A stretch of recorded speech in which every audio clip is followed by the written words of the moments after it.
సదుపాయాలు, రోడ్లు, డ్రైన్లు, లైట్లు,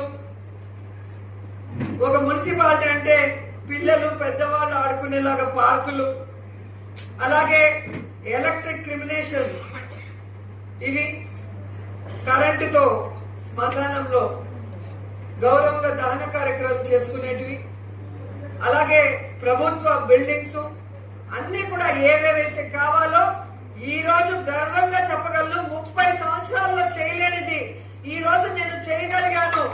మీరున్నారన్న నమ్మకంతో, జగనన్న ఆశీస్సులతోనే ఇన్ని చేయగలుగుతున్నానన్న విషయాన్ని కూడా మీ అందరికీ తెలియజేసుకుంటున్నాను. ఒక్కొక్క వార్డులో వెళ్ళి చూడండి. గడప గడపకు మన ప్రభుత్వం కార్యక్రమంతో ఎన్ని పంచాయతీలు, ఎన్ని వార్డ్స్ లో తిరిగాము. లీడర్స్ చేయగలిగితే వాళ్ళతో చేయించాము, వాళ్ళు చేయలేనప్పుడు కాంట్రాక్టర్స్ ని రిక్వెస్ట్ చేసి చేయించాము. అది కానప్పుడు మేమే డబ్బులు పోయినా పర్లేదని ఈరోజు రోడ్స్, డ్రైన్స్, లైట్స్ చేయిస్తున్నాము. అంటే మన నియోజకవర్గాన్ని బెస్ట్ నియోజకవర్గంగా తీర్చిదిద్దే కార్యక్రమంలోనే అని కూడా ఈ సందర్భంగా తెలియజేసుకుంటున్నాను. ఈరోజు నగిరిలో అయినా, పుత్తూరులో అయినా, వడమాలపేటలో అయినా కూడా పిల్లలు చక్కగా ఆడుకునే విధంగా, యూత్ వాకింగ్ ఎక్సర్సైజ్ చేసుకునే విధంగా, ముసలోళ్ళు రిలాక్స్ అయ్యే విధంగా పార్కులు తీసుకురాగలిగాం తుడా ఆశీస్సులతో. ఇంకా మిగతా మండలాలకు కూడా త్వరలో కూడా చేయిస్తామని కూడా ఈ సందర్భంగా తెలియజేసుకుంటున్నాం. అలాగే యూత్ కి ముఖ్యంగా హెల్తీ లైఫ్ స్టైల్ ని అలవాటు చేయాలని జగన్మోహన్ రెడ్డి గారు ఆడుదాం ఆంధ్ర పెడితే నేను వారికి జిమ్స్ ఏర్పాటు చేస్తున్నాం. చక్కటి ఎక్సర్సైజ్ తో వాళ్ళు ఫిట్ గా ఉంటే వారి ఆలోచన విధానం బాగుంటుంది, వారి డెసిషన్ మేకింగ్ బాగుంటుంది, వారి లైఫ్ కూడా బాగుంటుంది. హెల్త్ బాగాలేకపోతే ఎంత సంపాదించినా వేస్ట్. కాబట్టి ఈ రోజు నిండ్రలో గాని, విజయపురంలో గాని, అలాగే నగిరిలో ఏ విధంగా జిమ్స్ ని కట్టించి, అలాగే మన బ్యాడ్మింటన్ కోర్ట్ ని రెనోవేట్ చేసి, అలాగే వాలీబాల్ గాని లేదంటే కబడ్డీ గాని అన్ని కూడా చేయిస్తున్నాం. ఇప్పుడు చూస్తే మీరు పుత్తూరులో స్కేటింగ్ రింగ్ కూడా కట్టిస్తున్నాం. మన ఏపీలోనే లేదు అంత పెద్ద స్కేటింగ్ రింగ్ కట్టించి అక్కడ నేషనల్స్ ఆడించాలి అన్న ఒక ధ్యేయంతో వర్క్ చేస్తున్నాం. ఇవి నేను చేయకపోయినా ఎవరైనా అడుగుతారా, నన్ను ఎవరైనా పడతారా?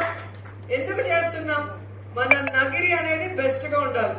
ఇప్పుడు ఎలాగైతే దేశంలో ఆంధ్రప్రదేశ్ అంటే ఒక బెస్ట్ స్టేట్ గా జగనన్న తీర్చిదిద్దాడో, ఏపీ స్టేట్ లో నగిరి అంటేనే అందరూ గుర్తుంచుకునే విధంగా ఉండాలి. ప్రతి జిల్లాలో ఇక్కడికి రావాలి. అది స్పోర్ట్స్ పరంగానో, లేదా టూరిజం పరంగానో, లేదా ఇంకో రకంగానో మన కాన్స్టిట్యున్సీకి రావాలి. మన అతిథి మర్యాదలు తీసుకోవాలి, మన గురించి తెలుసుకోవాలన్న విషయంతోనే ఇవన్నీ కూడా చేస్తున్నాం. అలాగే మీరు చూస్తే చెప్పుకుంటూ పోతే పెద్ద లిస్ట్ ఉంటుంది, నాకే గుర్తు రాదు, అన్ని చేసుకుంటూ వచ్చేసాం. సో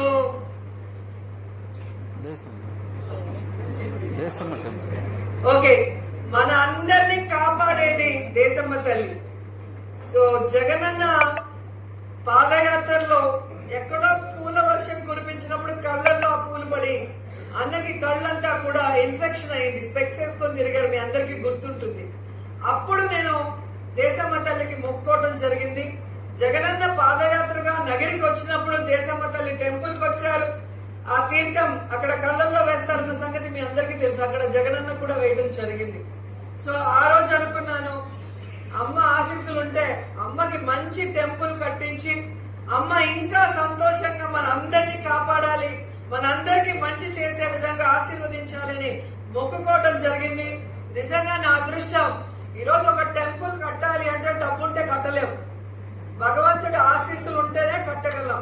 సో అమ్మ ఆశీస్సులతో అద్భుతంగా టెంపుల్ ని కట్టా, వైభవోపేతంగా కుంభాభిషేకం చేశాం. ఇవన్నీ కూడా మనం చేయగలుగుతున్నాము అంటే జగనన్న ఆశీస్సులు అక్కడ, నగిరి నాయకుల ఆశీస్సులు ఇక్కడ ఉండటం వల్లే నేను గౌరవంగా చెప్పగలను. ఎందుకంటే మీరు గెలిపిస్తున్నారు కాబట్టే నా మాట అక్కడ చెల్లుతోంది, నా మాట చెల్లుతోంది కాబట్టే నేను ఏ పనైనా చేయగలుగుతున్నాను. ఆ విషయాన్ని మీరు అందరూ కూడా గుర్తుపెట్టుకోవాలి. అదే విధంగా చాలా విలేజెస్ కి మనం టెంపుల్స్ అడిగితే మామూలుగా ఎలక్షన్ అంటే వచ్చేస్తారు, మేడం గుడి కడుతున్నాము 10,000 ఇస్తారా 20,000 ఇస్తారా, 20,000 ఎందుకురా బాబు నీకు 10 లక్షలు తీసిస్తారా అని చెప్పి టీటీడీలో ఏ విధంగా అడిగిన ప్రతి ఒక్కరికి కూడా టెంపుల్స్ కట్టిస్తున్న సంగతి మీ అందరికీ కూడా తెలుసు. అలాగే మన నిండ్రలో నేను ఎప్పుడో అపోజిషన్ ఎమ్మెల్యేగా ఉన్నప్పుడు సర్పంచ్ రేవతి